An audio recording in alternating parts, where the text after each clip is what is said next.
Lego Batman is finally back, and it might actually be the Arkham game that we never got. At Gamescom, TT Games officially revealed Lego Batman: The Legacy of the Dark Knight, aka Lego Batman 4, dropping in 2026. This is the same studio behind Lego Marvel Superheroes, the original Lego Star Wars, and of course the OG Lego Batman trilogy. The last time we got a Lego title was the Skywalker Saga in 2022, so it's been a minute. And after Lego Batman 1 gave us classic fun, Lego Batman 2 expanded on that and gave us an open world Gotham, and then you have Lego Batman 3, which just went really overboard and kind of went back on that open worldness. This new game feels like TT Games is going back to basics, but with modern mechanics.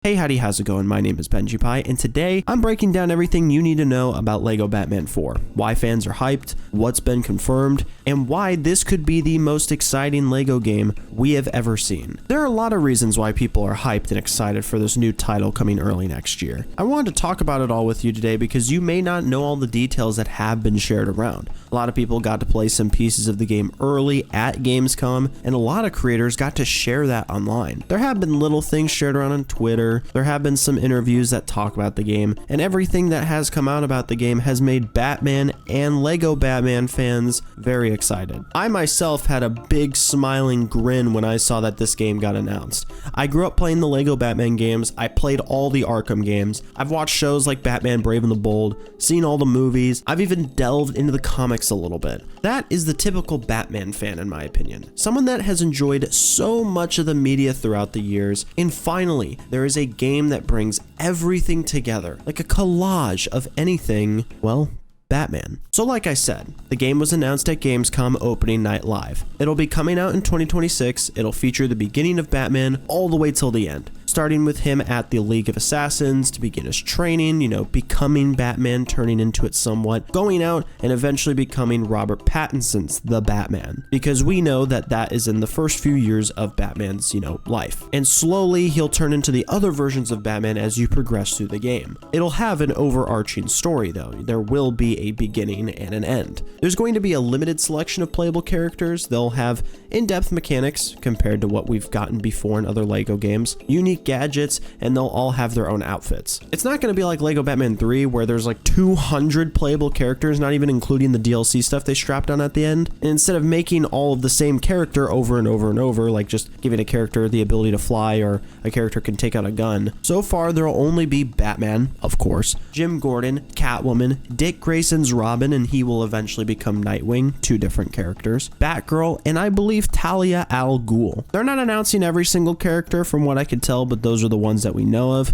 There's going to be a wide selection of vehicles from Batmobiles to Batbikes. The head of the development team, Jonathan Smith, has said in interviews there will be everything, which is something awesome to look forward to. So far we know of Robert Pattinson's Batmobile, the Tumbler from Christian Bale's Batman, the Adam West Batmobile, and obviously a lot more. Similar to Arkham Knight, you can actually summon the Batmobile wherever in the open world. Since it's Lego, it just builds right in front of you and you can just drive off. In comparison to the past Lego games, where driving is a little quirky, pretty basic, it's not like Need for Speed or something, for this new Lego game, driving looks to be a lot more fluid. Like from the gameplay, it looks like Arkham Knight gameplay with a mod on top of it. It looks great. In the open world, you can glide around, grapple the ledges, and zip up further in the air. There's little wind tunnels around the map that let you glide faster, like in Spider-Man 2. And from what I've seen around, apparently the map you play on, the entire city of Gotham, will be accessible. It's apparently larger than Arkham Knight's open world. It'll feature 4 different islands that you can go between, and you'll unlock them as you play through the game. There's going to be a lot to do. The combat in this game is going to be amazing. It looks and gives me the feeling that it's going to be exactly like the Arkham games, but just Lego-fied. They've intentionally done animations for finishers and the way that Batman fights to match how he has fought throughout decades of media. So far, Batman has his Batclaw and Batarang to use in combat, and he even has his own finishers. I would take a big educated guess that all the other characters will be slightly different. Like maybe Robin will have his version of batarangs, and instead of pulling enemies with his bat claw, he'll pull himself to the enemies, like in Arkham City. I've seen there's puzzles you'll have to complete, like putting elements and DNA together, and I hope there's more to it. That's all I've seen so far, because really expanding on that would be very important to show the detective side of Batman, you know, world's greatest detective. There's going to be a lot of collectibles around the open world, and I bet in levels too. Batmite is confirmed to be in the game, and he might give some puzzles. Smith also claimed that there will be even more characters giving Batman some challenges, like Riddler, and he talked about what type of collectibles will be available. Wayne Tech chips,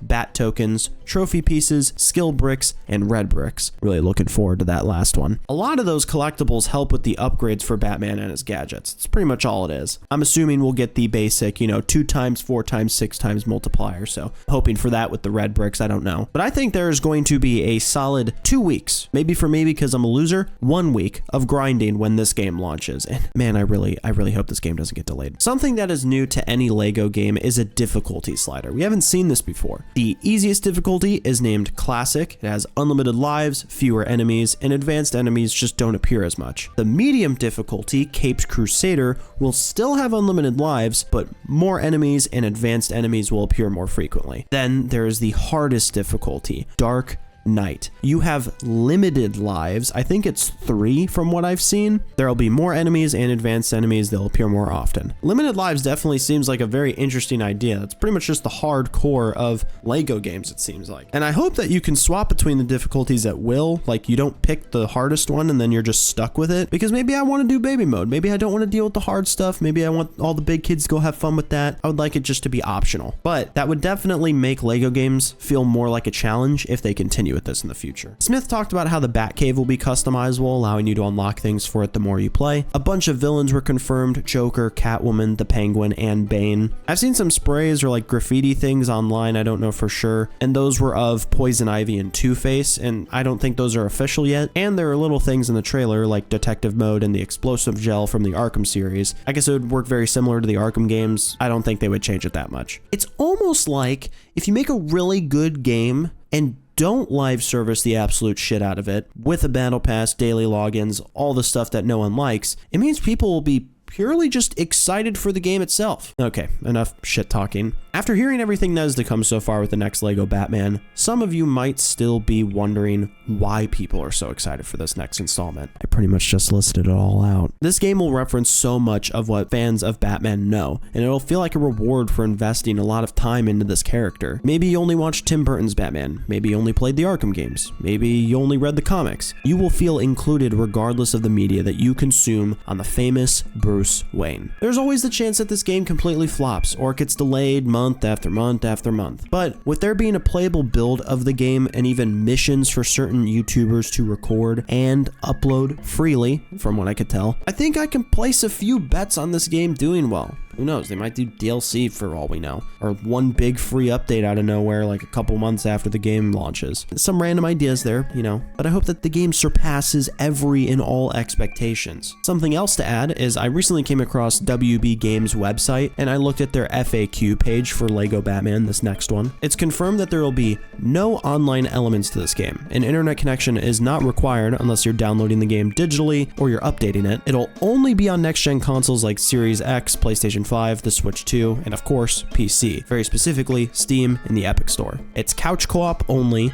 You don't have to have Xbox Game Pass or PS Plus in order to play it, and the game won't have any microtransactions or consumable in-game purchases. Altogether, this sounds great, and I'm looking forward to it. I'm happy. I feel like the game will just go in the best direction it possibly can. You have the Arkham series, which is very, you know, there's a lot of similarities there. You have the LEGO games, which allows them to kind of have their own pizzazz on the game, where it can be funny, it doesn't need to be super serious. You have better movement with vehicles, there's going to be some customization, going more in depth with characters. It just feels like an upgrade to the LEGO games that we used to know. And I'm glad that TT Games has had this ability to do this. But between the Arkham style combat, fully explorable Gotham, no microtransactions, no online requirements, and full couch co-op, this really could be the game of the year for 2026. I'm gonna predict it right now. My prediction might be wrong, but please don't delay it. Don't let this game flop. Just let TT Games cook. If LEGO Batman 4 delivers, it won't just be another LEGO game. It could be the ultimate culmination of Batman across all media. And when it drops next year,